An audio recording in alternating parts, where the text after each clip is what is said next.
Hello and welcome to the classic race this week. It's for Belgium of the 2009 season. We're going to be driving as Giancarlo Fisichella. He did a fantastic job in that season before he joined Ferrari after leaving Force India, but they got their first podium at this circuit. So we're going to do whatever we can to try and replicate, if not improve, on what Giancarlo Fisichella managed to do. We're starting from more or less the back, which obviously he didn't do. He started in, I think it was pole position. But nonetheless, we're going to start on lap 1. We're going to have a look at Alguersuari, and there's a few drivers' names that are so old. We've got Barrichello to the left, and Heikki Kovalainen coming across Rubens Barrichello way off the track. So Heikki Kovalainen is going to cut ahead of us. We're going to have a look down his inside at Eau Rouge. We're going to come so close to Timo Glock through there. We're going to have to just stick with him as best we can. We've got 3 cars behind us, as you can see by the arrows at the moment. But we're in P14 from P19, so we've made 5 places.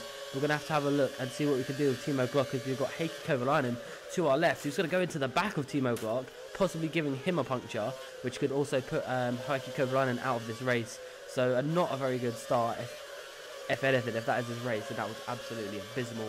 That's Jolyon Palmer territory. As we look at Kubica coming in to this sweeping long right hand, we're going to squeeze him out, and we're up into P12. So we've made so many gains so far. And it's still only lap 1. We've got Mark Webber just ahead of us. We're going to look at him and accidentally look at Heidfeld. He wasn't supposed to go into Heidfeld and overtake him. But we're gonna roll with it. We're going to go side by side as we come on to lap 2. If this was the last lap, there'd be such a close finish. But we're going to try and dispatch with him as best we can. Hamilton goes slow because he's stuck by Nakajima. We're going to push him as far away as we can, but Hamilton is going to rinse us down to Eau Rouge. He has got such a fast McLaren and such a fast Mercedes engine in the back of that car. But we're just going to have to just sit back and just try and get a little toe, because there's a little gaggle of cars just ahead of him that he's going to end up fighting. We've got Heidfeld behind us, who's going to be catching us slightly along this straight, but there's 3 cars all going side by side. So we're going to try and pick off what we can. We're going to close up to the back of Hamilton. We've got Nakajima still just ahead of him. Hamilton gets compromised by Nakajima. We're going to have a look round his outside, which will then turn to our inside. I'm going to take Lewis Hamilton, and that was a fantastic overtake. Thank you, Kazuki Nakajima, because that would not have been possible without you, Sunshine. If only you could be good at F1. But anyway, we're going to come through. We're going to actually make a little bit of contact with Nakajima. We tried to go around his outside, but he just slams the door on us, which I thought was very rude. He locked his rear tyres. We lock our front tyre. We're now into P8. Jenson Button in P7 is just ahead of us. Is really spinning up them rear tyres as we start lap 3. So we've gone from 19th to 8th in essentially 2 laps. So we've done really well. But speaking of Jenson Button, he's just ahead of us. He's stuck behind Fernando Alonso and Kimi Raikkonen just ahead. But Jenson Button is smoking those tyres really badly. So he's really poor on the traction. We can't keep it on the track round that corner. We're going to have a look down his inside. We're going to say hi. Thank you very much. We're going to take this right hand corner and we're just going to squeeze you out like we did to everyone else. And that's it. Goodbye. Job done. Thank you for P7, Jenson Button. Now we're chasing Fernando Alonso, 2-time world champion, now back at Renault in the 2009 season. We get a little bit too close, so we're just going to hold back a little bit to try and get more traction down, but it didn't work. I mean, it's Fernando Alonso, kind of. But we're going to come to Eau Rouge. We're going to follow him as best we can. Kimi Raikkonen actually gets stuck and ends up going slowly just before Eau Rouge, which Alonso at the top of the hill is going to get stuck. So we're going to fly past Fernando Alonso. We're going to go right behind Kimi. We're going to try and not max out our Rev Limiter before we even get side by side, but we've maxed out our Rev Limiter. So we're not going to get past Kimi Raikkonen down the straight. That Ferrari is way too fast than our Force India, but we're just going to hold on, see what we can do. Even he is also smoking up his rear tyres, so a few of the drivers are really putting down some rubber on these cars, and we're going to break down the inside. I love you, Kimi, but I'm sorry, but I'm going to have to squeeze you out because we want this P5, and I'll even take a bit of your front wing for good measure. But we've got Romain Grosjean just ahead of us, who replaced Nelson Piquet Jr. Anyway, we're going to have a look at Romain Grosjean. We're going to go down his inside. We've got Nico Rosberg. There we go. Nico Rosberg is just ahead of us in P3, so Nico Rosberg is doing fantastic.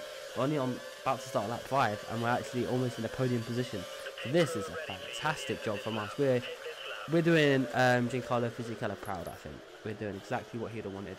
If we can do one better than he could, then he wouldn't complain. But anyway, we're going to chase Rosberg down all the way down to Eau Rouge. Lewis Hamilton sets the fastest lap of the race after being overtaken by us. He's a bit angry, but we're going to stick with Rosberg. And the Williams, even in the 2009 season, doesn't look like it's got much downforce as it comes through. So we're going to side by side, and we're actually going to overtake, I think, the first car on pure speed alone. I think we struggled with every other car except that Williams. We're going to come into the pit just before we start lap 6. We need to get rid of these tyres because, you know, they're not great. I mean, the prime tyres aren't going to be much better, but hey, new tyres are better than these old tyres we got on. We got Luca Badoa just ahead of us, who was leading the race, just with Sebastian Vettel behind. So, in the contrast to real life, Badoa did absolutely awful and Kimi did amazing. It's quite the other way around because Kimi he's alright. He's in like P5 at this point, and obviously Badoa's leading the race. So, I mean, each to their own. If he can do a fantastic job, then I mean, why not? But starting lap 7, we're going to overtake all the cars that are in the pit lane to get back into our third place, and it actually says Badoa twice there, which I think is funny, but it switches back to Vettel as it should. So we're chasing Vettel down, and we're just going to see how much we can chip away. The gap is now 3.4. After we're hunting them down, we're going to smooth transition into lap 10, and we've gained about 4/10 in one lap, which isn't great, but I mean, you know, it's not the end of the world. We're not going to use our rich mix till the very last lap, but Badoa is completely out of sight. He is just gone. He is just absolutely bolted. Vettel's fallen back, so I'm just chasing Vettel now. There's no way I can catch Luca Badoa. I don't know how or what he's done. He's got some next engine in the back of his car, but he is gone. But Sebastian Vettel, who is going to be the only person we can realistically overtake, as we say that, there's actually a car in on the gravel, and that was Badoa. So the race leader, who was comfortably ahead, has just parked it at the end of the straight. But we're not going to complain. Kimi Räikkönen gets P3. We're chasing down Sebastian Vettel on the last lap. There's half a second difference between us, and we are in the final sector. We've got just 3 more turns to go, and I don't see any way we can do this without making an outrageous dive bomb. So that is what we're going to do. We're going to be so late on the brakes, make sure we don't hit Vettel. We're going to hug the left and the last corner, and we're going to go a little bit wide. We're going to look behind to make sure Vettel isn't there, and we actually made the most outrageous dive bomb in the 2009 season for the win here at Belgium. So we just done Giancarlo Fisichella very proud, and actually winning the race that he came, I think it was second in, but that doesn't matter. We actually managed to win. Hope you enjoyed this video, guys. The next one will be on F1 2017. That comes out tonight. It's going to be awesome. Anyway, I hope you enjoyed this video. And until next time, I'll see you guys later. Bye-bye.